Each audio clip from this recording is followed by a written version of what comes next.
এবার রামনবমীকে মাত্রাতিরিক্ত গুরুত্ব দিচ্ছে বিজেপি। আর এখানেই প্রমাদ গুনছেন বাংলার রক্ষাকর্ত্রী মমতা বন্দ্যোপাধ্যায়। আগের বারের ভুল থেকে শিক্ষা নিয়ে তাই এবার রামনবমীর অনেক আগে থেকেই অত্যন্ত সতর্ক রাজ্যের পুলিশ প্রশাসন। জানা যাচ্ছে মুখ্যমন্ত্রীর নির্দেশেই এই বিশেষ তৎপরতা। রামনবমীর আগে মুখ্যমন্ত্রীর নির্দেশ অনুযায়ী কলকাতা পুলিশের এই তৎপরতা দেখা গেল কলকাতার বিভিন্ন প্রান্তে। রাস্তায় রাস্তায় চলছে যানবাহনের তল্লাশি অভিযান। খানা তল্লাশি চালিয়ে যাচ্ছে কলকাতা পুলিশ।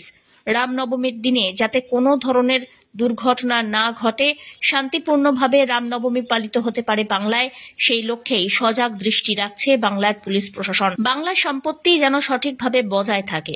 গত বছরের রামনবমীর ঘটনাকে সামনে রেখেই এবার মুখ্যমন্ত্রীর বিশেষ নির্দেশ বলে জানা যাচ্ছে।